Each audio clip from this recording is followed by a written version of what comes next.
Hello and welcome to the Panther Spotlight. I'm Scott Miles. Please be joined by head volleyball coach Sandy Rowley as the Panthers are coming off of a tremendous weekend at the Gannon-Mercyhurst Invitational, a 3-1 record in their 4 matches last weekend, and now have an overall record of 4-3 to start the season. And Coach, talk a little bit about the improvements that you saw this weekend and how the team progressed from week 1 to week 2.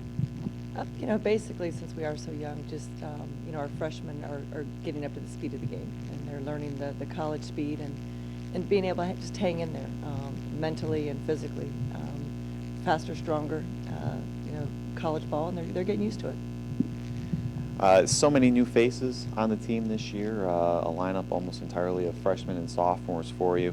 I'll talk a little bit about how you were able to prepare them in the preseason for the rigors of playing at the collegiate level, and also now that you're in the season, kind of what the structure of your practices are and working and developing them. Yeah, the big thing with our freshmen, again, we just work real hard in practice to kind of take them out of their comfort zone, make them work hard, and be uncomfortable in practice. When we get to practice, they're comfortable, and that's just our big stress with them, and trying to get them to adjust to the game, and they're doing a great job responding to what we're trying to teach them. Again, overstressing them in practice, when we get to a game, it's not so tough on them. And with the 3 wins over the weekend, but the one that we really want to highlight, the comeback victory against Gannon, one of the top teams in the PSAC, down 2-0. Talk a little bit about the dramatics of the final 3 sets and how the team was able to rally. Yeah, we played Friday night against Mercyhurst, and Mercyhurst was very tough, and we just couldn't get it back together being as young as we were, and I think they learned from that. And then come Saturday, it was okay when we got down by 2 because they were getting better as we went through game 2, and they realized that we can still compete with these guys. And so then they just kind of realized we just need to play volleyball, and it was very exciting. It's exciting for them to know that we can come back and win like that with the youth that we have, and even experience. It's just that's always a tough lesson to teach the kids, and so they responded very well. We're extremely excited, made some awesome plays, and again, just played really confident and played well. It was exciting. One of the most consistent parts of your team so far this season has been the play of your middle hitters, Caitlin Kuzan and Lauren Kramer, particularly on the offensive end. And talk a little bit about the importance that they've had and how they've been so successful thus far. Yeah, it's huge when you can get your middles in your offense, and we attribute that to our defense and our passing. Our kids are doing a great job getting the ball to our setters so that they can use our middles, and that leads to opening up our outsides. So that's been great for our outsides. It's been great for our middles. It's been a nice weapon that we've had this year, so we're excited all around what that does for all the hitters. When your middles are able to utilize your middles, and you can use all your hitters.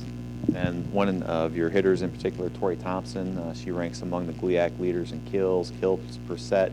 Talk a little bit about her play. She had some pretty big shoes to fill with the graduation of Rachel Billing, but so far seems as though she's made the adjustment, and she had 38 kills in the 2 matches on Sunday in the 2 victories. Yeah, she's playing really tough. We knew Tori would come in and be a competitor right away. She's not afraid to go after the ball, and it's exciting to have her step in. And she played competitively in club. All of our freshmen did, so that helped a lot. So they're ready to come in and compete at a high level, and Tori's a fierce competitor, so she'll get after it day in and day out. After spending your first 2 weekends on the road, you're going to be finally opening up at home here this weekend, Friday night against Malone, Saturday against Walsh, also signaling the start of GLIAC play for you as well. New faces to the GLIAC, but also some familiarity with them from the NAIA days. Talk a little bit about starting GLIAC play and facing off against Malone and Walsh. Yeah, we're excited to get into conference play. Haven't played Malone and Walsh when we were in the AMC, so there's a little familiar for them and for us, which is nice.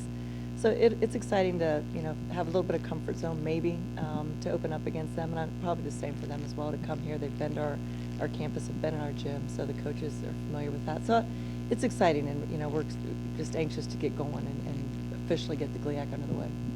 Coach Rowley, thank you very much for your time, and good luck this weekend. Thank you.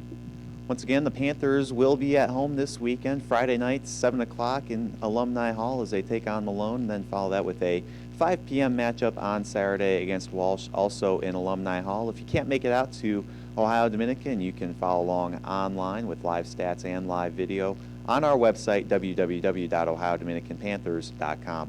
For Coach Rowley, I'm Scott Miles. This has been the Panther Spotlight.